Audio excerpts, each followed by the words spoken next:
Hola a todos y a todas. En este capítulo de hoy vamos a ver las transformaciones de Lorentz. Estuvimos viendo en el capítulo pasado los principios de relatividad.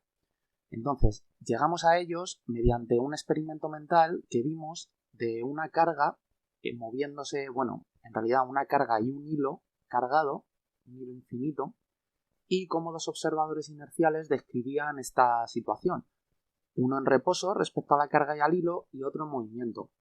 Entonces vimos que aplicando las transformaciones de Galileo a los campos eléctrico y magnético, pues llegábamos a una contradicción. O sea, llegamos a la conclusión que estas transformaciones pues servían para la mecánica, pero no servían cuando queríamos aplicarlas al régimen del electromagnetismo. Entonces, Einstein, debido a esto, elevó a un principio fundamental, que recuerdo que un principio pues es un postulado, es una premisa que se impone como válida y que no se puede demostrar, ¿vale? Por eso se llama un principio, porque, por ejemplo, el primero, el que los sistemas inerciales son equivalentes, pues vimos que con las transformaciones de Galileo, pues justo en el ejemplo de la carga y el hilo, pues no eran equivalentes, ¿vale? Entonces Einstein, como este principio, el de la equivalencia entre sistemas inerciales, quería mantenerlo a toda costa como válido, pues le llevó a tener que modificar pues, lo que eran las transformaciones del movimiento para, cuando las aplicáramos, que eso es de lo que va a ir el capítulo de hoy, para que cuando las aplicáramos al electromagnetismo, pues se mantuviera este principio de equivalencia entre sistemas inerciales.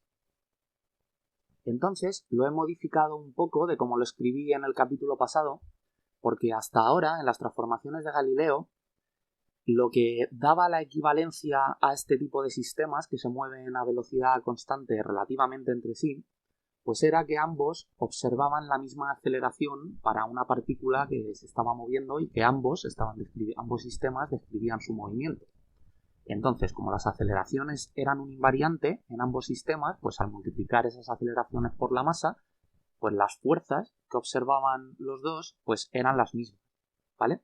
Entonces eso, pues claro, era genial para describir, pues, toda la física que viene dada por la segunda ley de Newton, de que el sumatorio de las fuerzas es igual a la masa por la aceleración, pues venía genial porque dos sistemas siempre iban a coincidir en aplicar esa misma ecuación. La historia viene que, pues bueno, ahora cuando vayamos desarrollando las transformaciones de Lorentz, ya lo comentaré cuando lleguemos a ese punto en concreto, pero bueno, hago un poco de spoiler, pues las aceleraciones en relatividad especial no son un invariante, ¿vale? Ambos sistemas no observan las mismas fuerzas en tres dimensiones, ¿vale? Una fuerza que la tomamos como un vector en nuestro espacio tridimensional, pues ese vector, esa fuerza no va a ser igual en unos sistemas inerciales, en relatividad especial.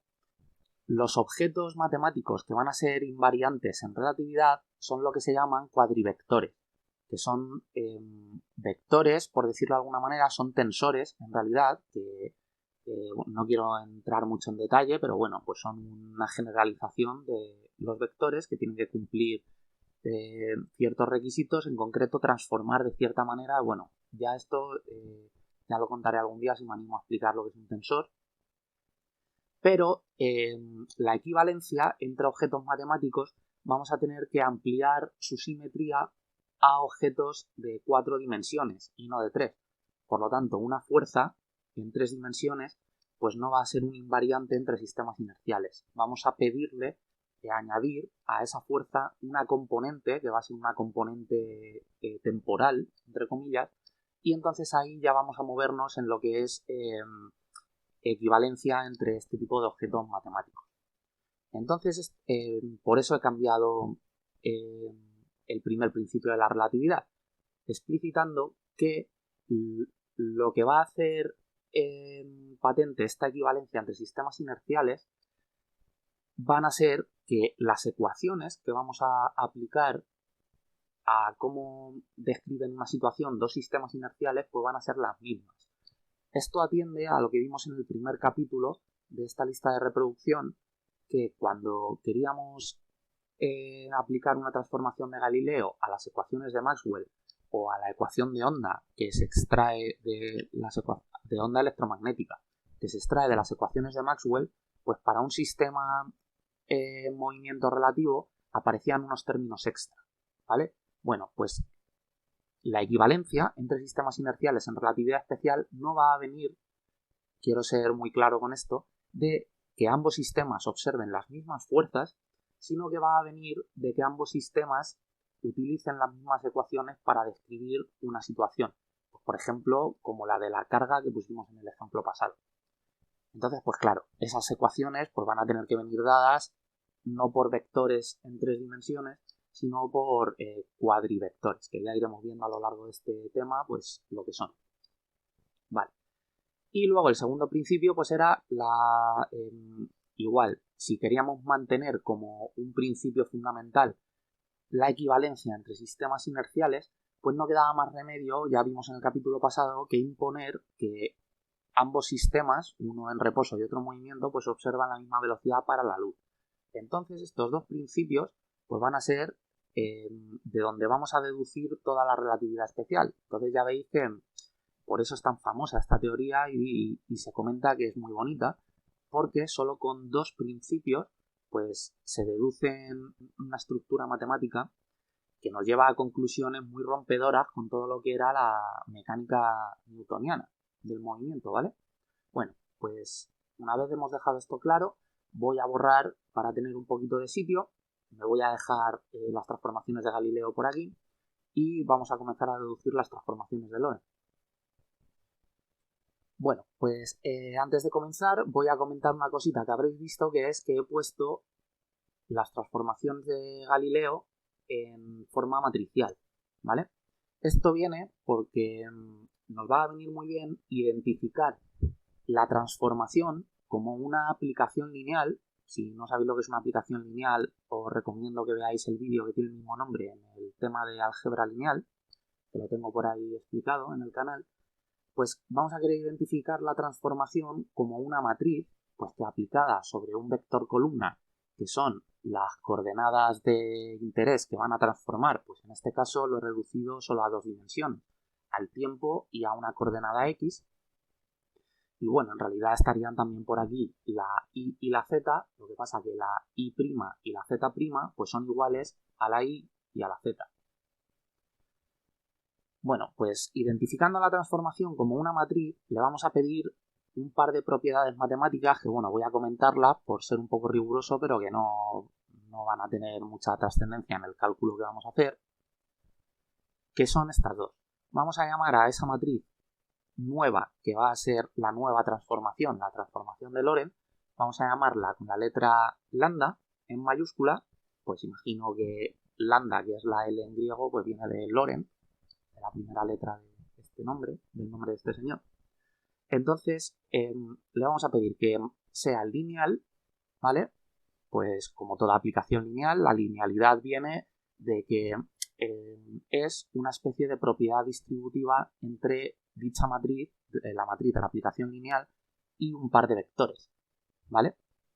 Entonces, si tenemos esta situación, dos vectores multiplicados cada uno por unas constantes y sumados, pues al aplicarle la matriz lambda a todo este pack, pues se tiene que dar esta situación, que las constantes salgan fuera de la matriz y que luego la matriz aplique a cada vector individualmente, pues a que se distribuya respecto de la suma. Entonces, la matriz sobre cada vector, pues lo transformará en un vector prima y tendremos esto aquí, ¿vale? Esto es pues la propiedad de linealidad de toda la vida. Y luego le vamos a pedir que sea también homogénea, en concreto homogénea de grado 1, que lo que quiere decir la homogeneidad de grado 1 es que el tiempo y el espacio van a estar en régimen de igualdad, ¿vale? O sea, bueno, para que lo veáis claramente, porque a lo mejor esto así no se entiende. Esto lo que quiere decir, imaginad que tenemos una función, vamos a ponerle de f de x e y, y digo pues que es x al cuadrado más y al cuadrado entre x, por ejemplo, ¿vale? Entonces, la homogeneidad de grado 1 lo que dice es que si queremos calcular la función de una constante lambda, multiplicada por x y la misma constante lambda multiplicada por y, ¿vale? Por las variables, pues cuando sustituyamos en la ecuación, pues esto va a ser, donde estaba la x, ahora pondremos lambda x, esto al cuadrado, más donde estaba la y pondremos lambda y, esto también al cuadrado, y en el denominador había una x, pues por lo tanto pondremos lambda x. Entonces esto va a quedar lambda cuadrado x cuadrado más lambda cuadrado y al cuadrado dividido entre lambda por x. Entonces en el numerador vamos a poder sacar factor común a lambda cuadrado, nos queda x cuadrado más y al cuadrado, y en el denominador lambda x. Entonces este cuadrado se cancela con esta lambda de aquí y lo que nos queda es lambda multiplicado por x cuadrado más y al cuadrado entre x. Entonces esto de aquí, este paréntesis, pues no es más que la función de x y. Así que esto nos ha quedado lambda por la función de x y. Entonces esta es la propiedad de homogeneidad. Al aplicar esto, al hacer la función de lambda por las variables, pues podemos sacar lambda como factor común a la función, en concreto lambda elevado a 1. Y por eso se dice que es homogénea de grado 1, ¿vale? Bueno, pues esto, en vez de para la matriz lambda de Lorentz, de la transformación de Lorentz, pues en vez de con x y con y, pues con el tiempo y con la posición, con x y con t. Bueno, pues entonces, como he dicho, vamos a querer representar esto de forma matricial, como tengo aquí las transformaciones de Galileo. Entonces vamos a tener que un vector dado por las coordenadas en un sistema prima, vamos a considerar que el sistema azul, el que pongo con primas, es el sistema inercial que se mueve, ¿vale? Esto, tened todo el rato presente que estamos haciendo esto con un esquema en el que este es un sistema O en reposo, esto es un sistema O' con una velocidad relativa respecto al sistema O, U, y que estamos describiendo pues la dinámica de una partícula, ¿vale? Pues que en principio, bueno, no vamos a ir tan lejos porque no vamos a calcular luego la aceleración, pero que en principio pues puede llevar perfectamente un movimiento acelerado, ¿vale? Entonces, este es el esquema para las transformaciones. Bueno, entonces vamos a tener esto, donde la matriz amarilla A, B, D y E, no he puesto la C porque como C la vamos a usar esa letra para la velocidad de la luz, pues para que no haya confusiones luego. Entonces esta va a ser la relación que nos va a llevar de las coordenadas del sistema en reposo a las coordenadas del sistema en movimiento. Y también pues vamos a tener la relación inversa, que es esta de aquí. Pues nos llevaremos la matriz al otro lado como su matriz inversa, entonces tendremos la transformación que nos lleva de las coordenadas prima a las no prima, ¿vale? Todo esto completamente normal. Bueno, entonces nuestro cometido en este capítulo pues va a ser encontrar qué son A, B, D y E. Entonces cuando lo encontremos pues ya tendremos definida la matriz de la transformación. Entonces multiplicaremos esta matriz por en cada una de las dos transformaciones por sus vectores correspondientes y nos darán pues la relación que será las transformaciones de Lorentz. Entonces lo que primero vamos a hacer pues es aplicarle los dos principios de la relatividad especial que dedujimos en el capítulo pasado. Entonces vamos a querer saber cómo percibe el sistema O el movimiento del sistema O'.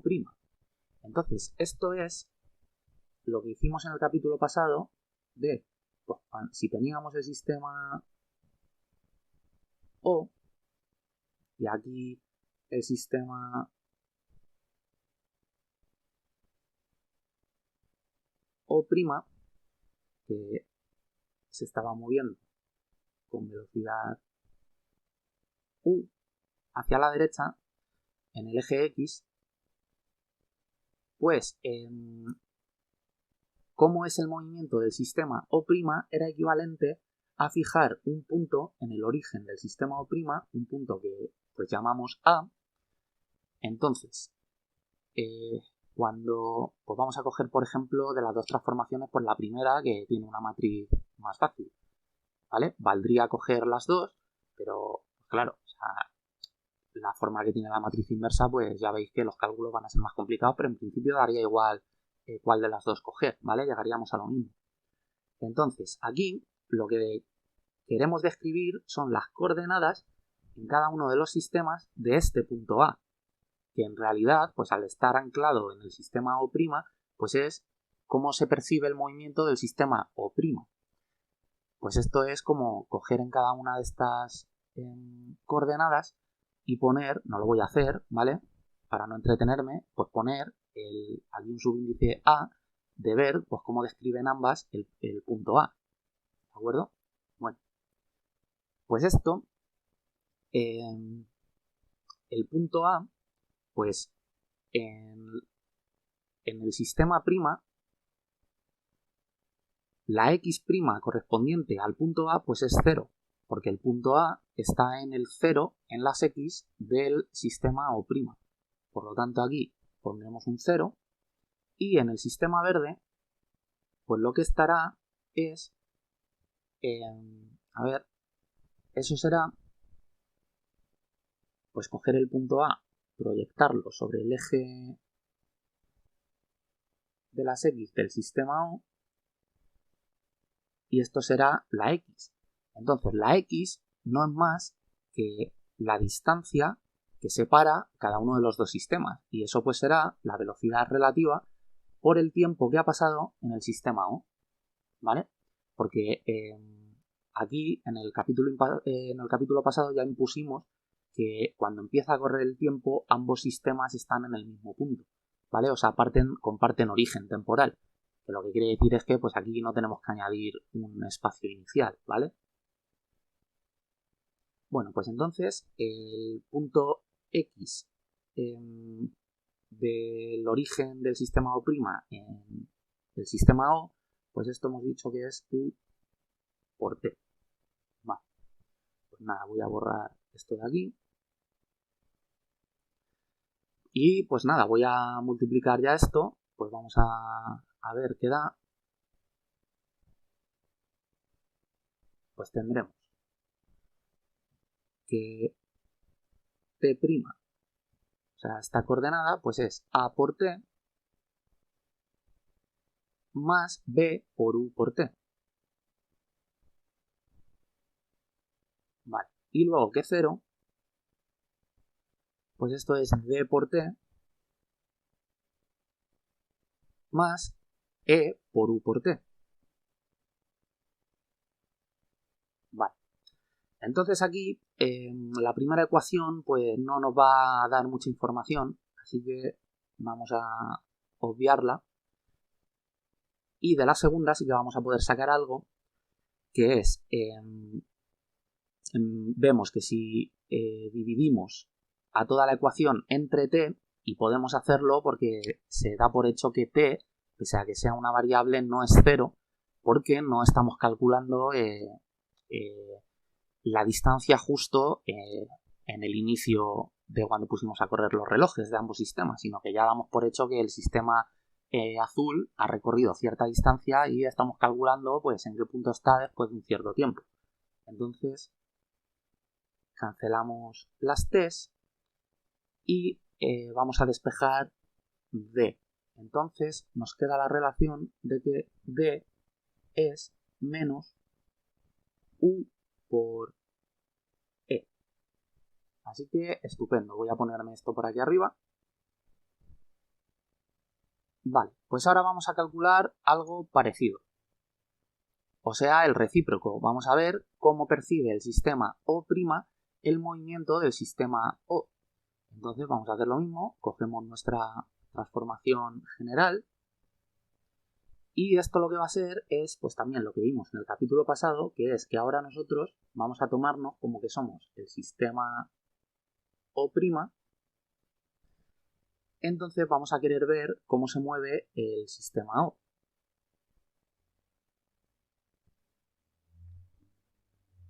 Y bueno, pues esto ya vimos en el capítulo pasado, que lo que hacíamos pues era lo mismo que hemos hecho antes, poner un punto en el origen de este sistema, y pues como B está en el origen del sistema O, pues XB va a ser 0. Cuando derivemos esta ecuación respecto al tiempo, pues va a ser la velocidad del punto B, todo esto en el sistema verde, en el O. Entonces va a ser 0, y cuando cojamos la composición de velocidades, esta de aquí, la de cómo ve el sistema prima, el punto B, pues esto, ponemos aquí la B, ponemos aquí la B también, entonces V de B es 0, y nos queda que la velocidad con la que ve el sistema prima moverse al sistema sin prima, pues es con menos U. Así que este es el esquema de cómo percibe el sistema O el movimiento del sistema O', el movimiento del sistema O. Entonces, pues nos venimos aquí e igual en las coordenadas pues teníamos que sustituir en la posición el punto B, y ahora pues el punto B está en x igual a 0, o sea en el 0 de la coordenada x del sistema verde. Por lo tanto aquí viene un 0, y en el sistema azul pues querremos calcular el espacio que les separa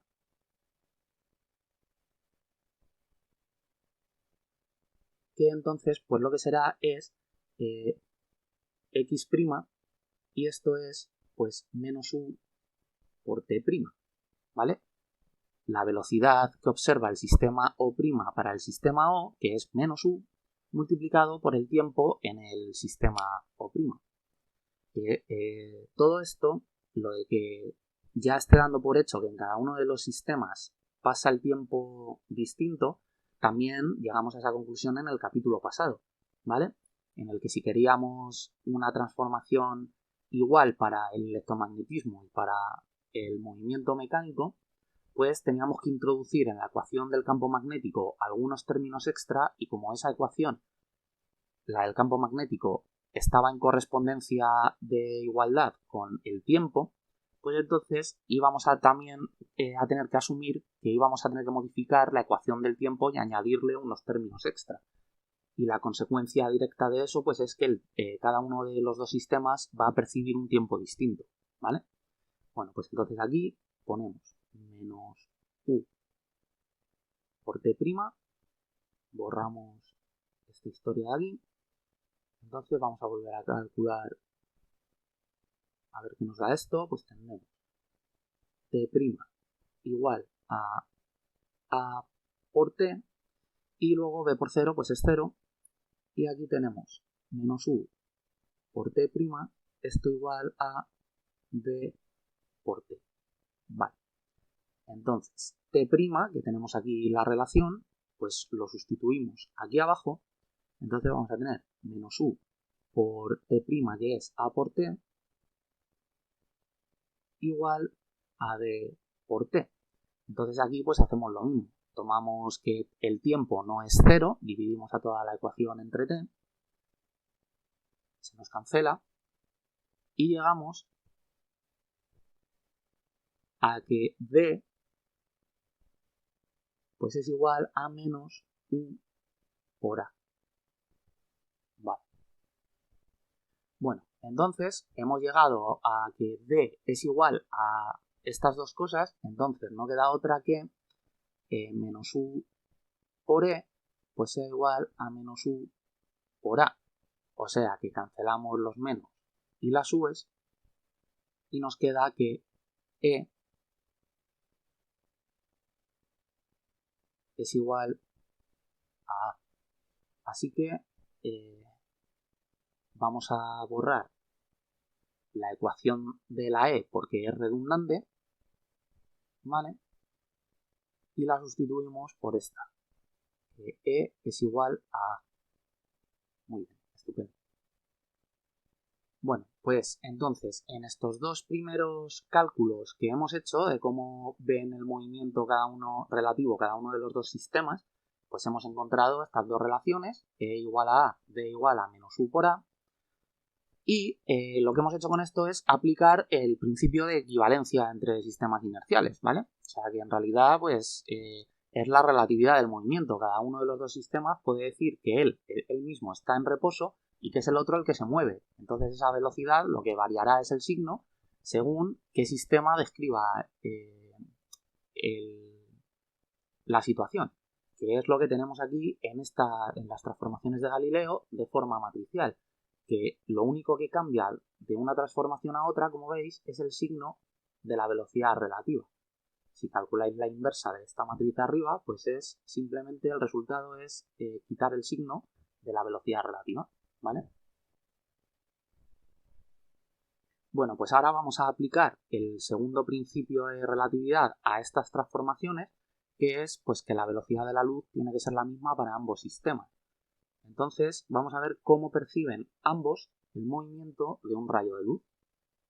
Entonces cogemos otra vez nuestra transformación general y ahora, pues como la velocidad de la luz tiene que ser la misma en ambos sistemas, pues el sistema azul dirá que la posición de un rayo de luz que vea ese sistema pues será la velocidad, que es c, por el tiempo que ha pasado en este sistema de referencia, y el sistema verde pues dirá c, o sea que el rayo de luz está en una posición c, que es la misma velocidad que observa el sistema en movimiento, pero este por el tiempo que pasa en su sistema de referencia, por t.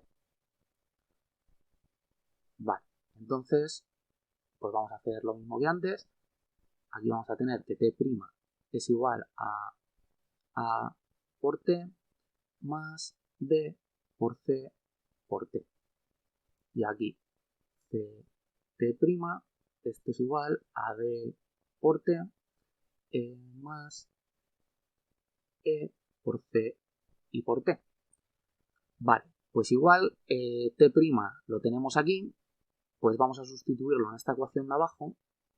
Entonces lo que voy a hacer es multiplicar ya directamente la c a toda la ecuación de arriba, que es entonces c por a y por t más c cuadrado por b y por t igual a d por t más e, voy a poner la c aquí delante, c por e y por t.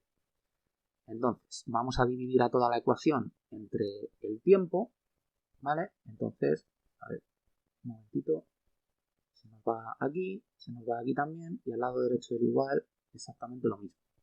Vale. Bueno, pues ahora lo que nosotros ya sabemos es que E es igual a A por esto de aquí.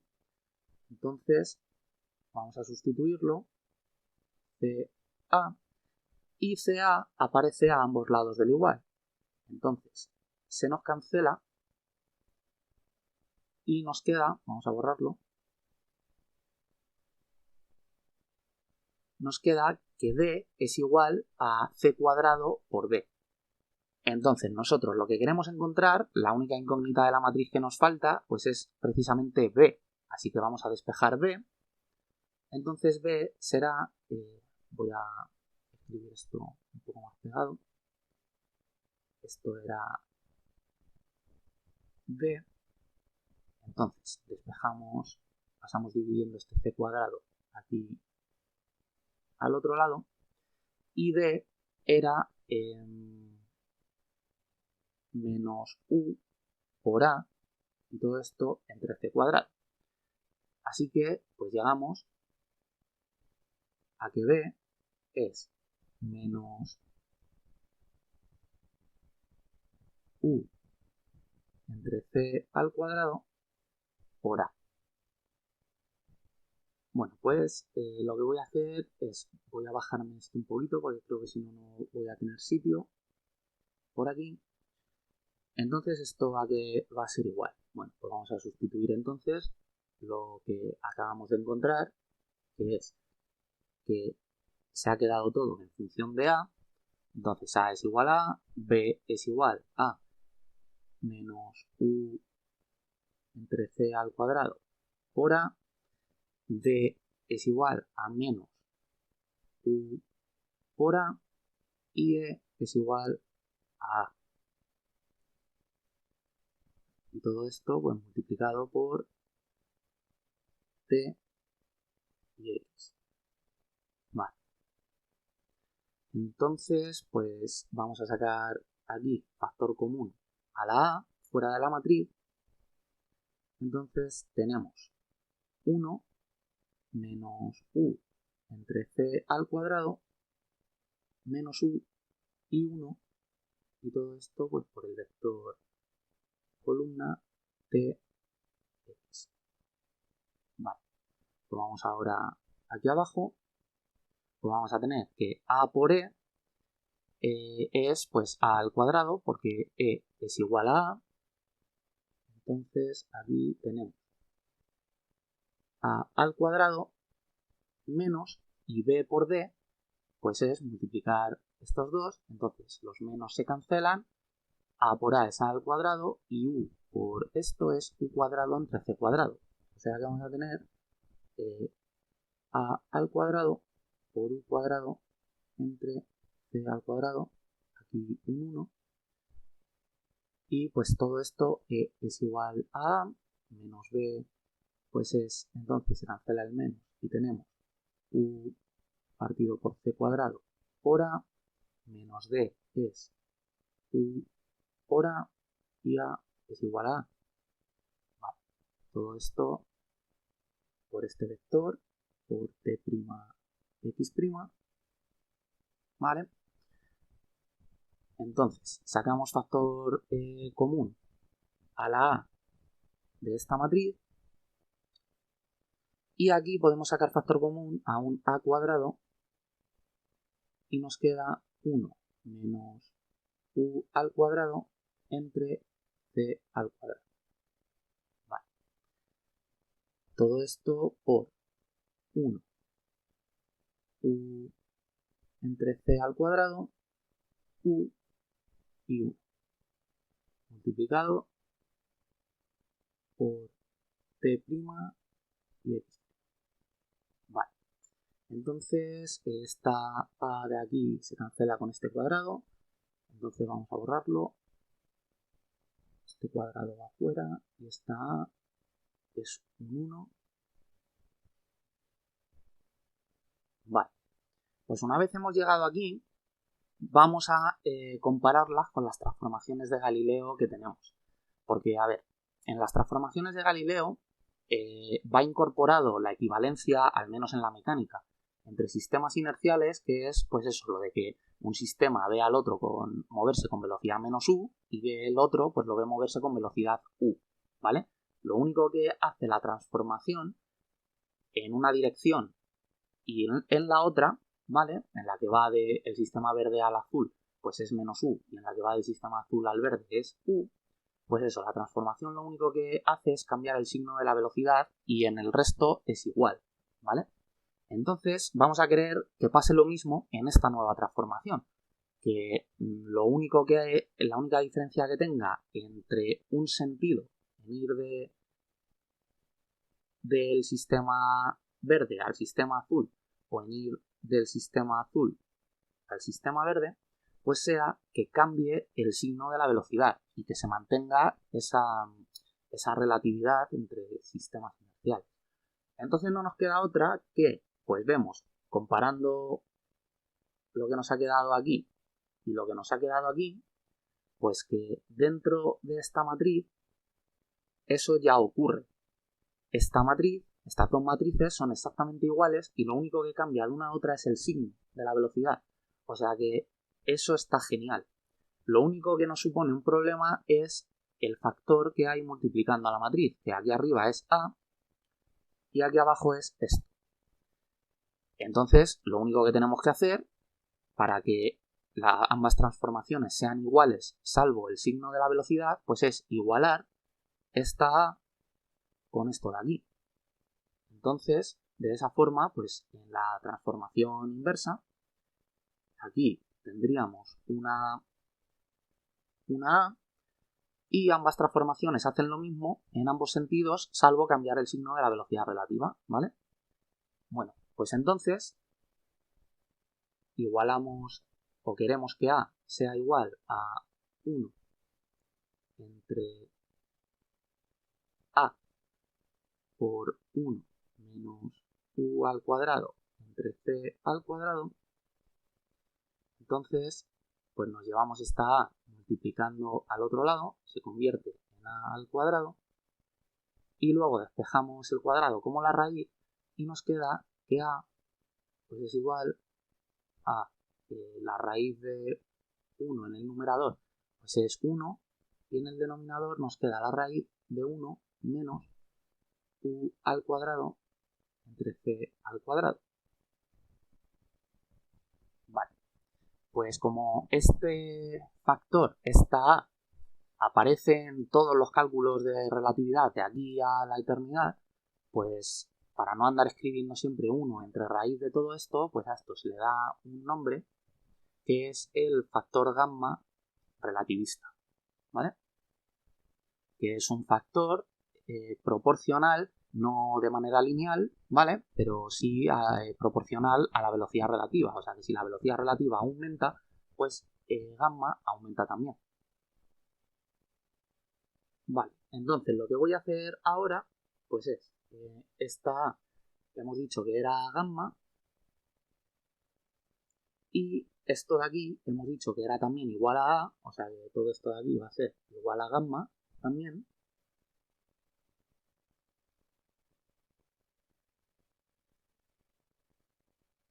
Entonces voy a borrar estos cálculos de entre medias y ya pues vamos a multiplicar las matrices por cada uno de sus vectores y obtener las transformaciones de coordenadas.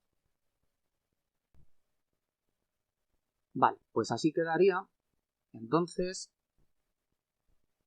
pues ya multiplicando la matriz de la transformación a este vector e igualándolo las componentes al otro vector, cada una a la suya, pues entonces vamos a tener que t' pues viene dado por gamma t menos gamma u entre c al cuadrado por x, ponerla por aquí, y pues nada, esto sacando factor común gamma, pues es gamma por t menos u por x entre c al cuadrado. Y sustituyendo gamma por lo que vale, que es 1 entre raíz de tal, pues tenemos t menos u por x entre c al cuadrado entre la raíz de 1 menos u al cuadrado entre c al cuadrado. Vale, así que esta pues es la transformación para la coordenada temporal en nuestras nuevas transformaciones. Vale, y para la x, pues vamos a tener que menos gamma u por t más gamma por x. Entonces, sacamos factor común a gamma y ordenando esto un poco, pues queda x menos u por t, que se parece mucho de hecho es igual a la transformación de Galileo de la coordenada x', lo único que multiplicado por este factor gamma. Y esto, pues nada, poniendo gamma como lo que es también, pues tenemos x menos u por t entre la raíz de 1 menos u al cuadrado entre c al cuadrado. Y esta es la relación para la coordenada X.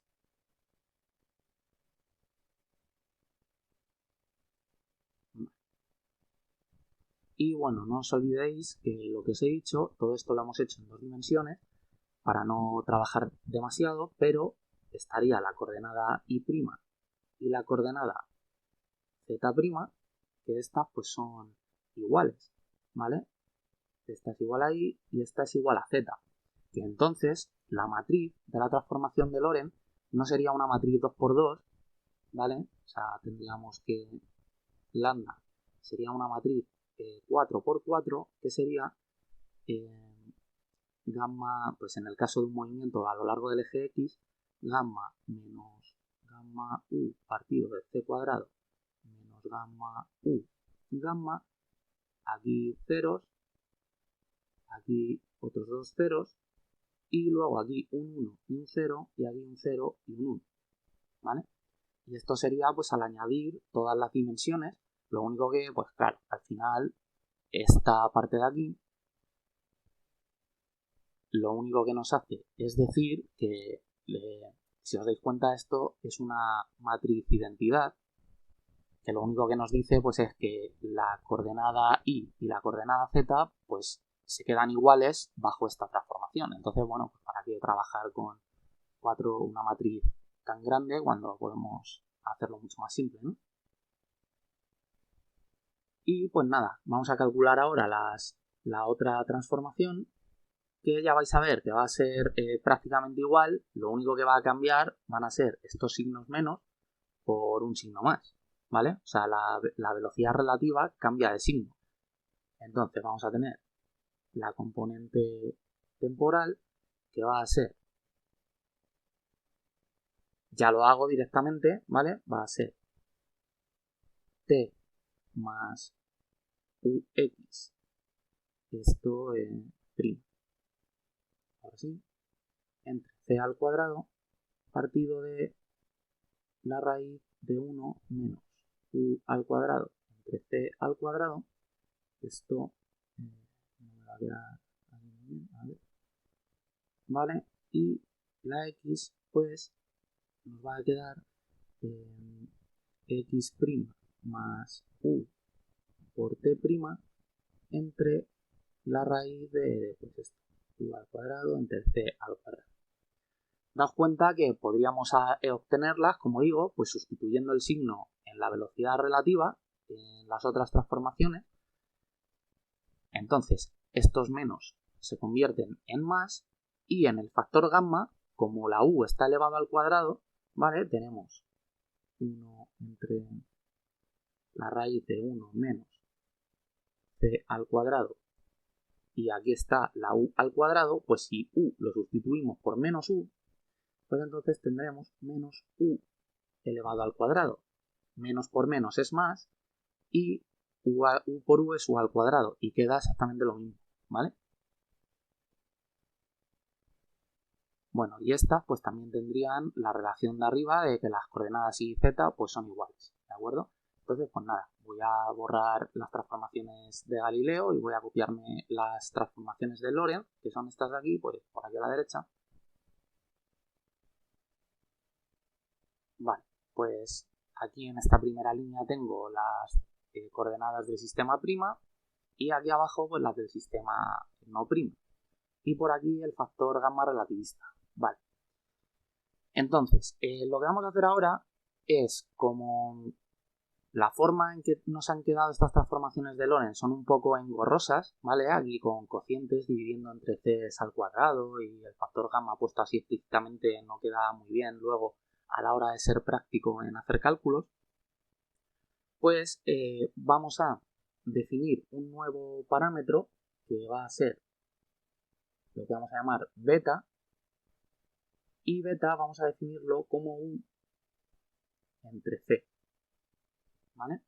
De forma que ahora el factor gamma pues nos va a quedar exactamente igual, y vemos que aquí tenemos u entre c elevado al cuadrado. O sea que vamos a poder quitar esto de aquí y poner beta al cuadrado, ¿vale? 1 entre raíz de 1 menos beta al cuadrado. Perfecto. Bueno, entonces vamos a coger estas dos primeras y luego ya lo extrapolamos a todas las transformaciones, ¿vale? A ver, por aquí. Y esta también. Vale. Y pues vamos a intentar incorporar el parámetro beta y el parámetro gamma a ver si nos hace esto un poco más simple. Pero también vamos a hacer otra cosa, porque esto, pues bueno, ya lo veremos en los capítulos que vienen, que el tiempo, o sea, como he comentado al principio, los objetos que van a ser invariantes en toda la teoría de la relatividad especial son objetos en 4 dimensiones. Entonces ya veremos cuando veamos el espacio de Minkowski, que va a ser el espacio vectorial o lo que vamos a llamar comúnmente el espacio-tiempo, pues en ese espacio vamos a querer medir distancias y bueno, pues hacer todo tipo de operaciones algebraicas.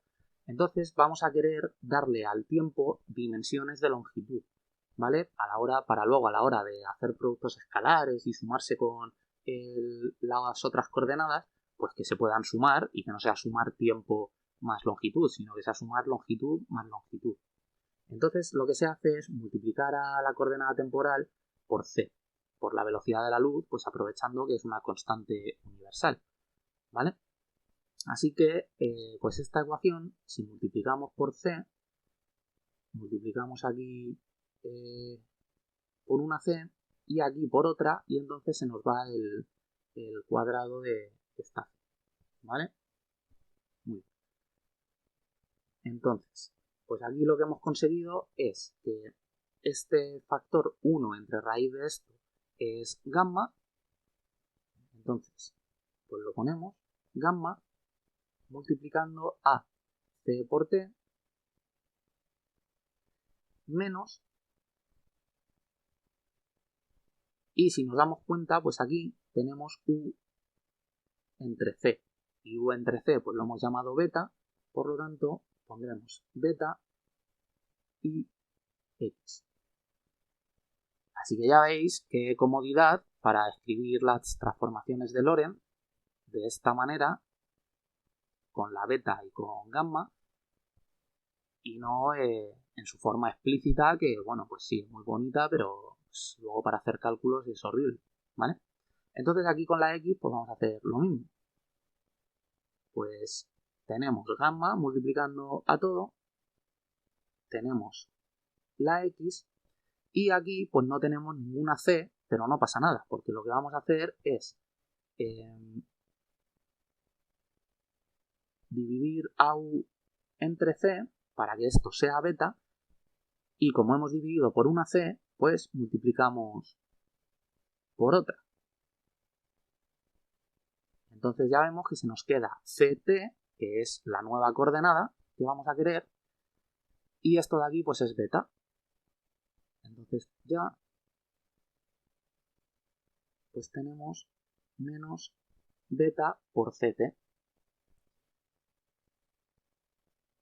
Vale, pues nada, estas van a ser las transformaciones de Lorentz que vamos a usar luego en la práctica cuando tengamos que hacer, pues, bueno, siempre. Estas de aquí no las vamos a usar en la vida, yo creo. Y pues nada, las transformaciones en el sentido inverso, pues simplemente lo que va a cambiar es el signo de beta, ¿vale? Entonces, la x verde y el ct verde, pues va a ser esta misma ecuación, lo único que con las coordenadas prima, y en vez de menos beta, pues pondremos más beta, ¿vale? Entonces, pues nada, voy a copiarme esta nueva relación de las transformaciones de Lorentz por aquí. Vale, pues así queda. Las transformaciones que nos llevan del sistema O al sistema O', pues es multiplicar por lambda, que son estas, ¿de acuerdo? Y la transformación inversa, pues esta de aquí abajo. Y lo que vamos a ver con esta forma de las transformaciones de Lorentz, pues es que la matriz, que la he borrado, pero la matriz de la transformación, lambda, que he puesto antes, pues nos va a quedar mucho mejor, ya vais a ver. Porque ahora lo que vamos a tener es t' y x', voy a pasar esto a forma matricial.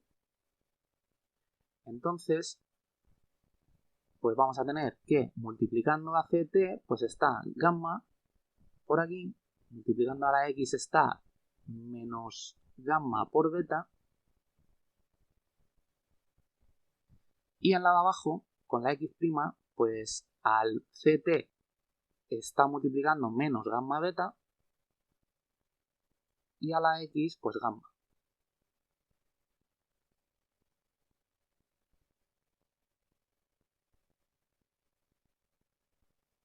Vale.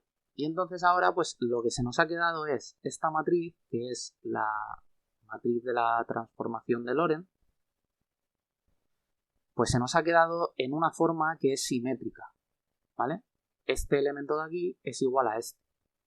Entonces eso, pues ya lo veremos igual en capítulos siguientes, nos va a venir muy bien a la hora de hacer manipulaciones algebraicas, porque las matrices simétricas pues tienen ciertas propiedades, ¿vale? De las que nos vamos a servir. Bueno, pues cuando hagamos la transformación inversa, pues simplemente, bueno, estos vectores los cambiaremos de posición y pues simplemente la matriz será quitando estos signos menos de aquí, ¿vale? Así que, pues nada, voy a copiarme las matrices de la transformación por aquí abajo para tenerlo ya todo. Vale, pues ahora lo que vamos a hacer es, igual que hicimos con las transformaciones de Galileo, pues vamos a calcular la composición de velocidades de estas transformaciones. Entonces, vamos a coger, porque siempre se suele hacer en los libros con esta relación, con la del sistema no prima. Vale, entonces lo que vamos es a querer calcular una velocidad.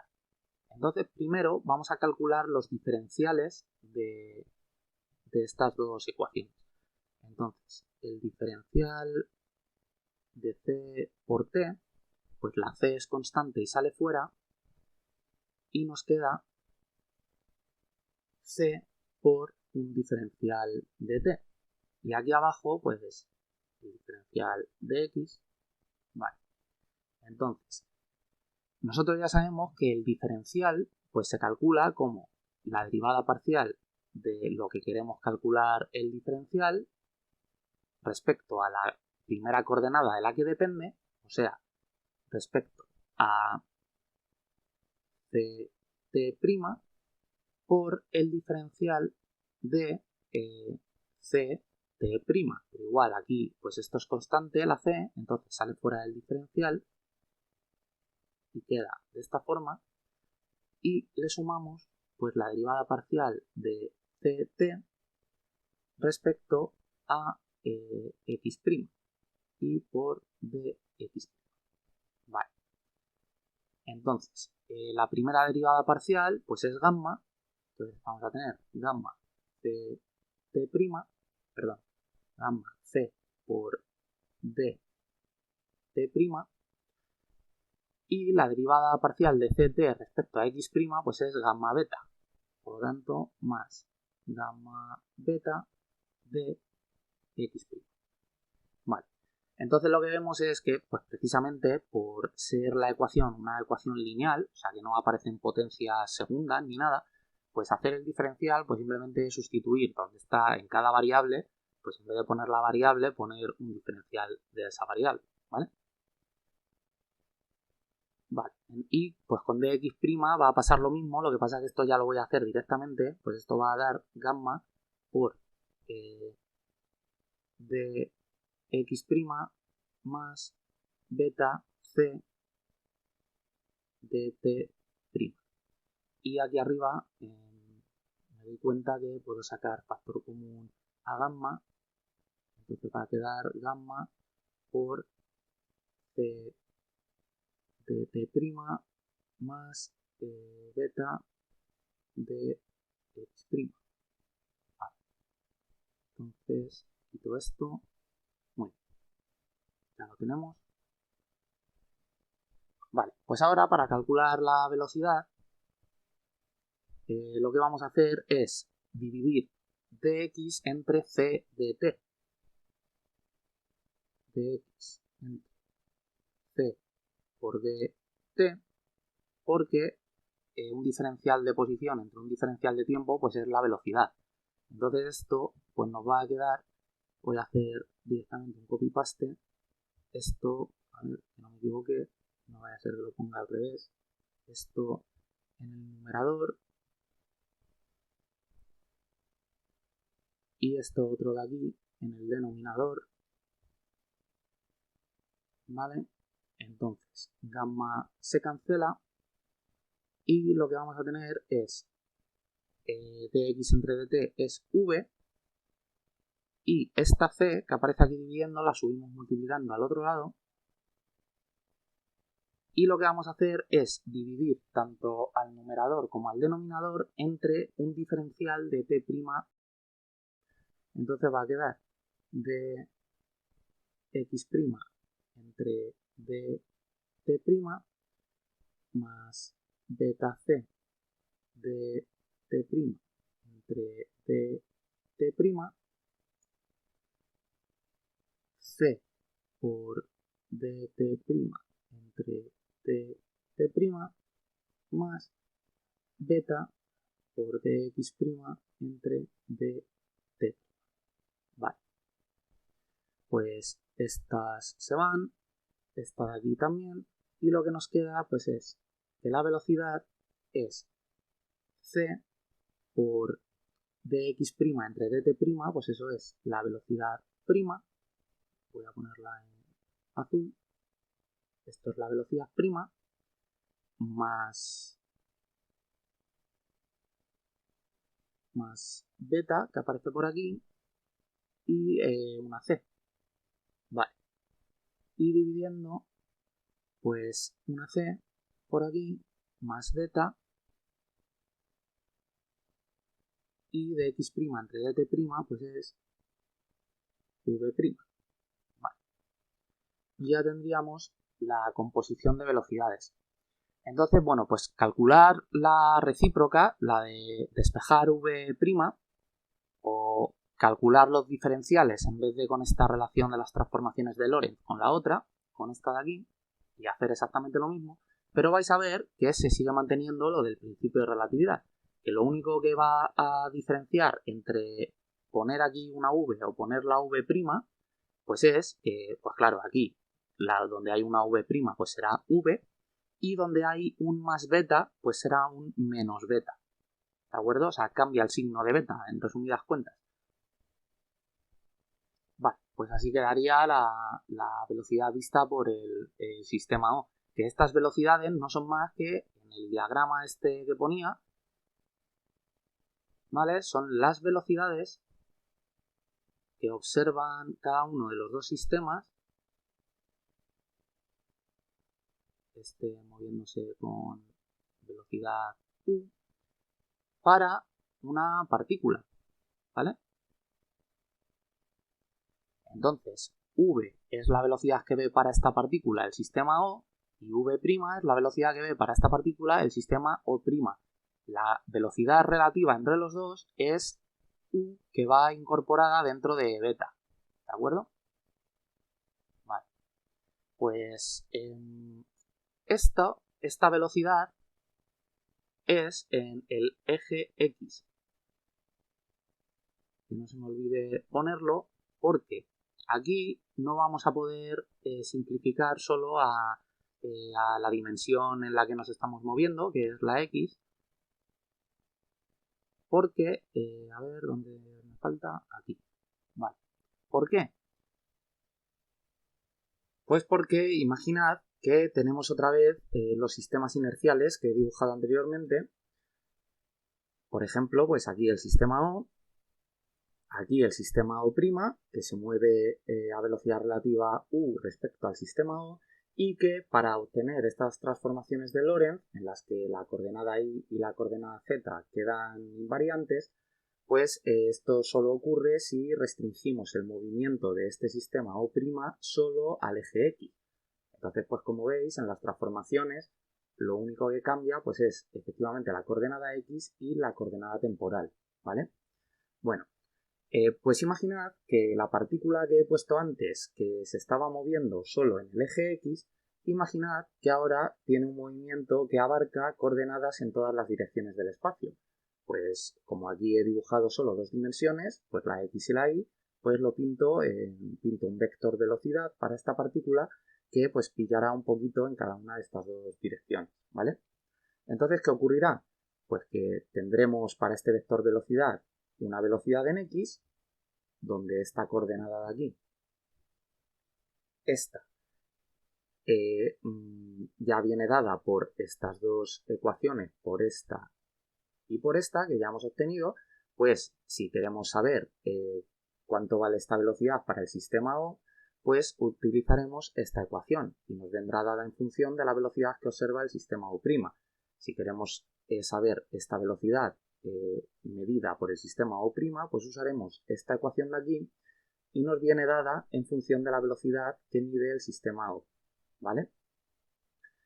Pero precisamente pues por ser un vector velocidad en dos dimensiones, pues esta velocidad también tiene componente en y, ¿de acuerdo?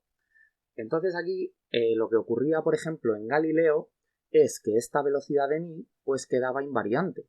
¿Por qué quedaba invariante? Pues porque precisamente por no tener el sistema O' un movimiento en esta dirección, pues calculábamos el diferencial de posición en el eje Y, lo dividíamos entre el diferencial de posición, entre el diferencial de tiempo, que como en el sistema O y en el sistema prima era un invariante, pues quedaba igual, y nos quedaba que esta velocidad en Y pues era la misma medida en el sistema O que en el sistema prima.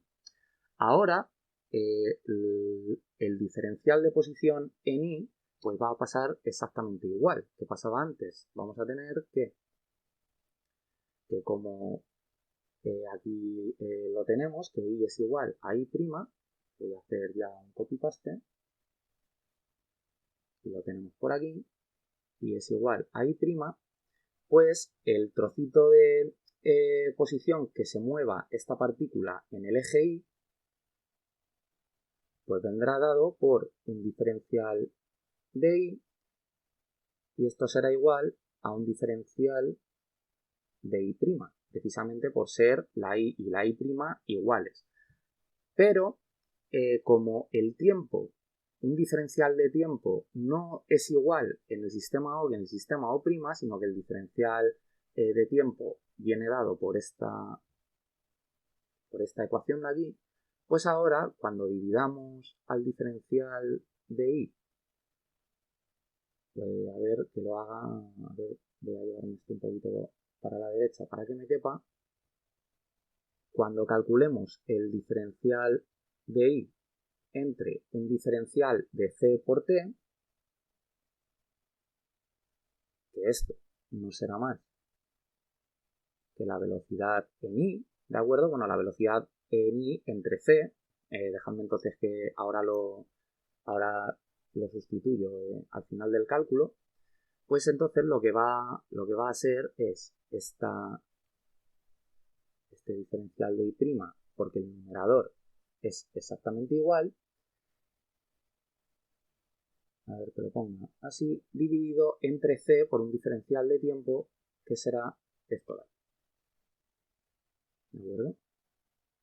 Entonces aquí lo que vamos a hacer es dividir a todo por un diferencial de tiempo prima. Tenemos aquí un diferencial de tiempo prima, al denominador también, entonces por la propiedad distributiva entra aquí a esta suma, quedará diferencial de tiempo prima, aquí dividimos también un diferencial de tiempo prima, entonces estos de aquí se cancelan y diferencial de x' entre diferencial de tiempo prima, esto de aquí, pues esto es la velocidad en x', ¿vale?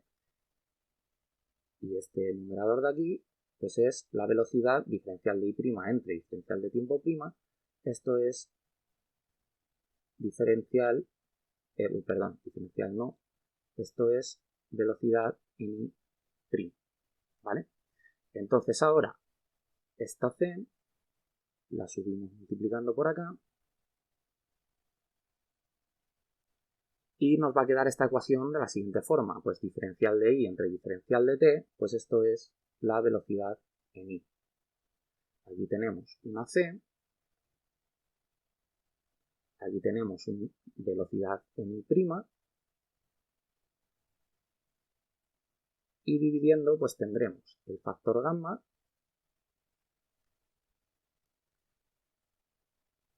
aquí tendremos una c más el factor beta por velocidad en x'.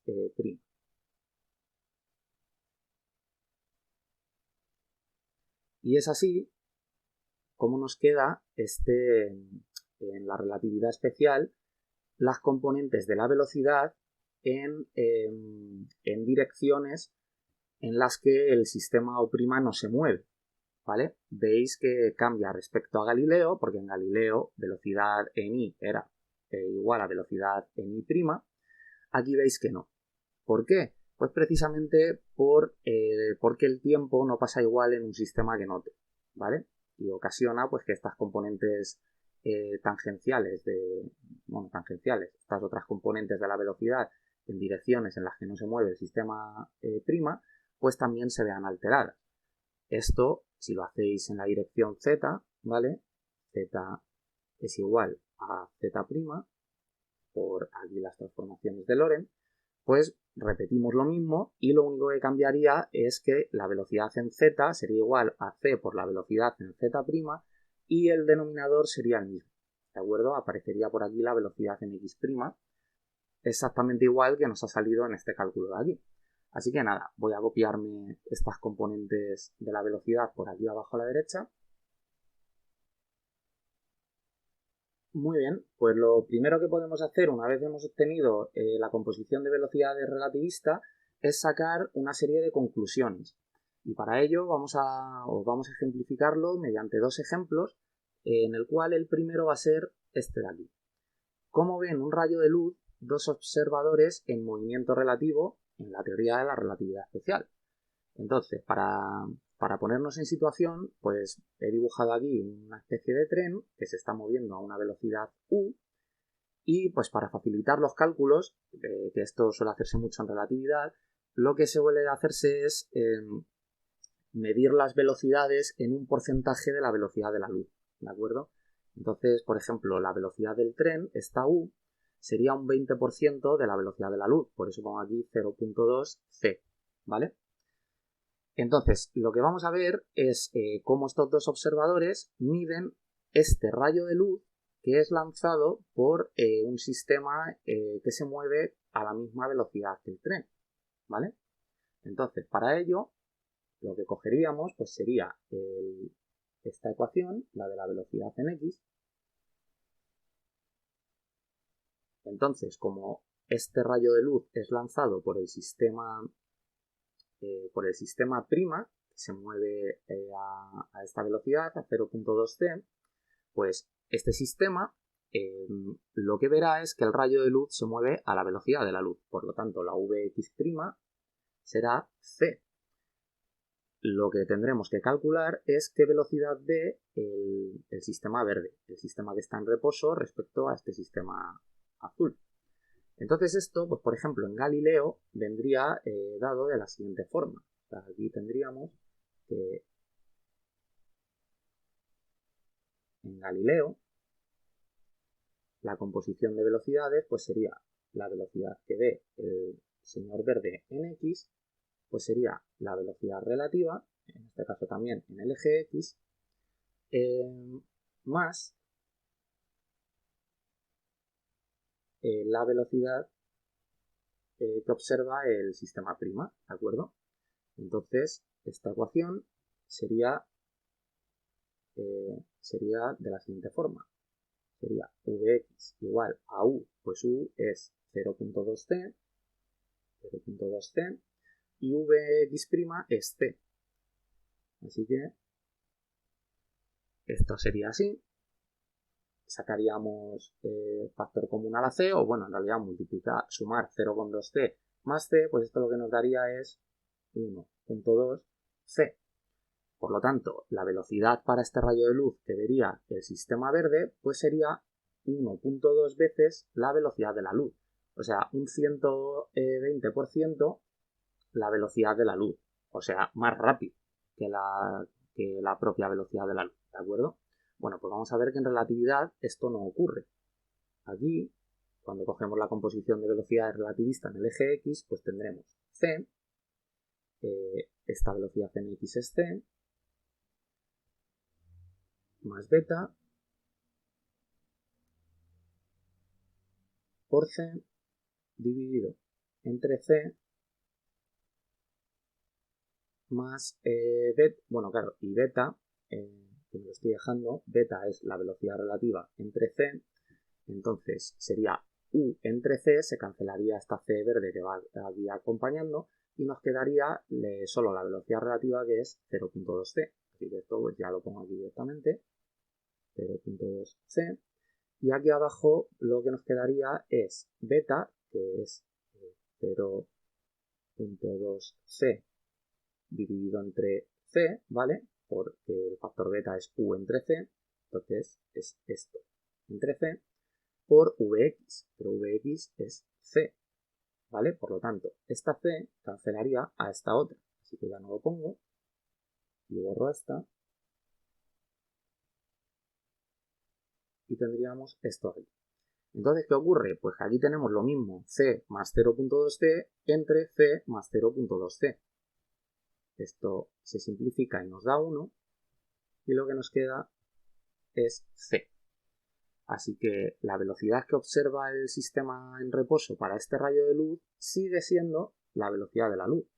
Por lo tanto, en relatividad especial, lo que nos quiere decir este experimento mental es que la velocidad de la luz es un invariante que da igual el movimiento relativo entre sistemas, que siempre los dos sistemas de referencia medirán la misma velocidad para un rayo de luz.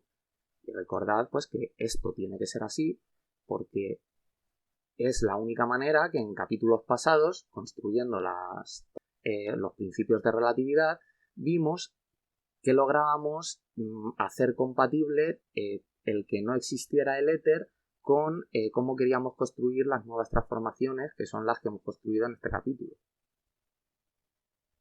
Vale, pues con el siguiente ejemplo lo que vamos a comprobar, o mejor dicho, nos va a dar una pista, es de que la velocidad de la luz va a ser un límite inalcanzable en la teoría de la relatividad.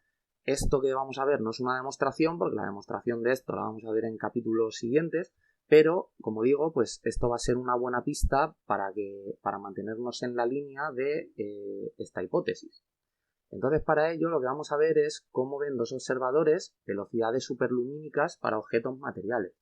Velocidades superlumínicas me refiero pues manteniendo la concepción clásica de la adición de velocidades galileana, ¿vale?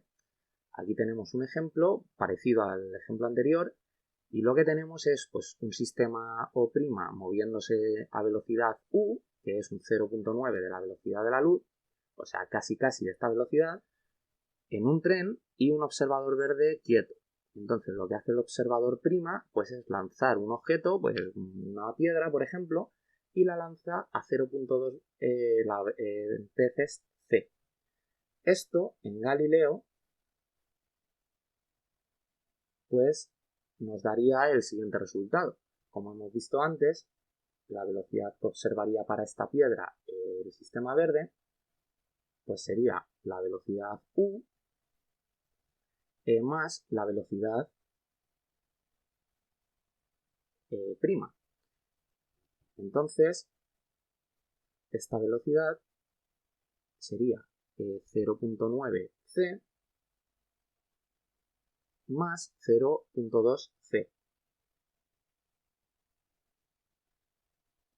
Por lo tanto, esto nos daría 1.1c, o sea, una velocidad superlumínica, en concreto un 110% de la velocidad de la luz.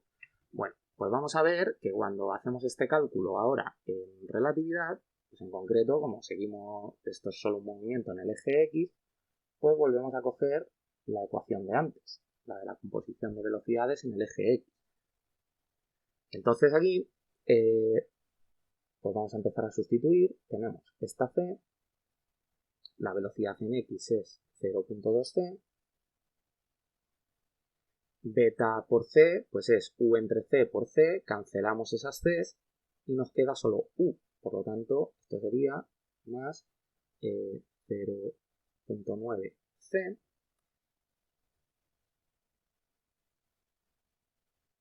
y aquí dividiendo sería c más beta, que sería 0.9c entre c, entonces cancelaríamos esas c y nos quedaría 0.9 por la velocidad en x', que es 0.2c. 0.2c. Muy bien. Entonces lo que vamos a hacer es sacar factor común a estas c's en el denominador. Entonces dividiría aquí una c y sacamos factor común a las del numerador y nos quedaría aquí un cuadrado. Entonces voy a quitar esta c y esta c y esta c y esta c verde se queda como un 1, ¿de acuerdo? Entonces esta c al cuadrado cancela esta c, ¿vale? Y volvemos a tener aquí una c y ya pues lo único que nos queda es operar. Tenemos c, aquí en el numerador 0.2 más 0.9 pues es 1.1 y aquí 1 más 0.9 por 0.2 pues esto nos da 1.18. Entonces esto nos da 0.93 veces la velocidad de la luz. Vale. Por lo tanto, ¿qué es lo que ocurre aquí? Pues que vemos que para el sistema verde la velocidad de esta piedra es casi la velocidad de la luz. De hecho va un poquito más deprisa que la velocidad del tren, pero no llega ni siquiera a igualarla y mucho menos a rebasarla como aquí en Galileo, que sería 1.1 veces la velocidad de la luz. Si fuéramos dándole valores a la velocidad de esta piedra cada vez más cercanos a la velocidad de la luz, lo que veríamos es, comparando con Galileo, pues que en Galileo la va rebasando sin ningún tipo de problema. Sin embargo, en relatividad nos iríamos acercando al 0.999 de la velocidad de la luz. Os invito a que hagáis este cálculo y lo veáis por vosotros mismos, que, como digo, no es una demostración de que la velocidad de la luz no se puede alcanzar, ¿vale? Pero nos está dando una pista de que no va a ser posible acercarnos a la velocidad de la luz. Vale, pues lo que vamos a ver a continuación es por qué todos estos resultados relativistas era normal que no que observando la naturaleza no hubiéramos caído en la cuenta de que en realidad esta es así, es relativista y no clásica. Pues todo esto viene pues porque en los límites a bajas velocidades lo que vamos a recuperar son, aplicándolo a las transformaciones de Lorentz y a la composición de velocidad relativista, vamos a recuperar las transformaciones de Galileo y la composición de velocidad de Galileano de toda la vida. Entonces eso va a ser lo que vamos a hacer ahora.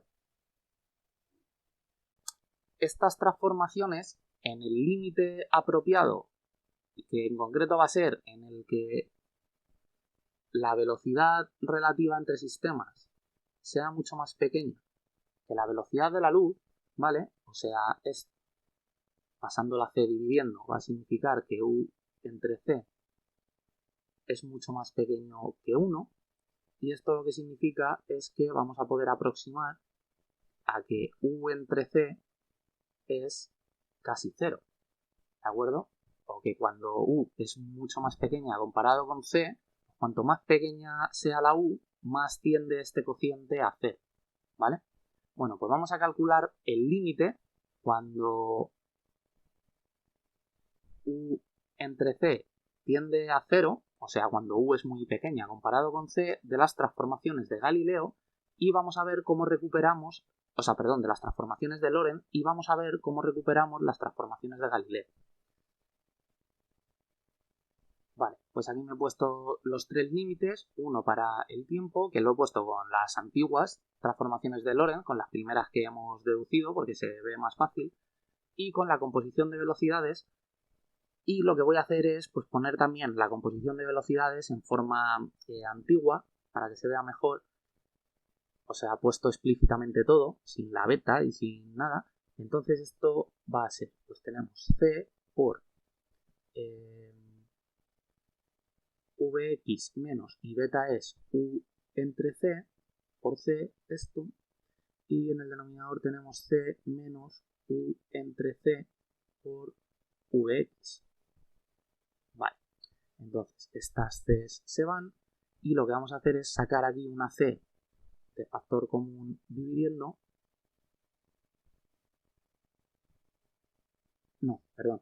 Esta, si saco aquí una multiplicando, entonces aquí queda un 1 y aquí un cuadrado, ¿vale? Entonces estas se cancelan y lo que nos queda es Vx menos U entre 1 menos U por Vx entre C al cuadrado. Vale, estas serían las transformaciones de Lorentz. O sea, perdón, la composición de velocidades. Entonces, voy a copiarlo. Tendríamos, pues eso, Vx menos U entre 1 menos U por Vx entre C al cuadrado. Vale, estupendo. Bueno, pues entonces, haciendo el límite, lo que tenemos es que U entre C tiende a 0, por lo tanto, aquí esto se va a cancelar y si U entre C igual aquí se cancela, pues nos queda la raíz de 1, que eso es 1, y nos queda T. Aquí en esta nos queda, pues, aquí lo que es esto se cancela, entonces en el denominador queda 1 y nos queda pues solo el numerador, x menos u por t. Y aquí en la de abajo, pues aquí tenemos una u entre c, por lo tanto esto va a 0, se queda un 1 en el denominador. Y aquí se queda pues solo el numerador. Y vemos que hemos recuperado pues las transformaciones de Galileo. Porque nos queda que t' en el límite cuando u entre c tiende a 0 es igual a t, que la x' es x menos u por t y que la composición de velocidades es esta. O sea que resulta que por eso parecían válidas las transformaciones de Galileo, porque las velocidades con las que en la mecánica estamos acostumbrados a tratar pues son tan bajas comparadas con la velocidad de la luz, pues que en realidad las transformaciones correctas son las de Lorentz, pero en este límite pues podemos aproximarlas a las transformaciones de Galileo. Por eso no dieron problemas hasta que apareció el electromagnetismo, que sí que trataba con velocidades casi comparables a las de la luz, ¿vale? Y por eso se vio que estas no eran correctas y hubo que ampliarlas a las transformaciones de Lorentz. Así que pues nada, lo último que me queda por comentar es que pues podríamos coger la composición de velocidades y derivarla respecto al tiempo, o sea, calcular los diferenciales de la velocidad y dividir el diferencial de velocidad entre el diferencial de tiempo y calcularíamos las aceleraciones. Pero eso lo vamos a dejar para un capítulo aparte porque de ahí podemos sacar tela, donde pues veremos los movimientos acelerados en relatividad especial. Corre por ahí el mito de que las aceleraciones no se tratan en la relatividad especial y se pueden tratar perfectamente. Lo único que no tienen el interés que tenían en la mecánica newtoniana de que son un invariante. Pues en relatividad no son un invariante y de ahí pues que tratar movimientos acelerados pues no tenga ningún tipo de interés. Más allá de que, pues bueno, que existe para esos casos la relatividad general. Así que nada, espero que os haya gustado este capítulo y nos vemos en el siguiente.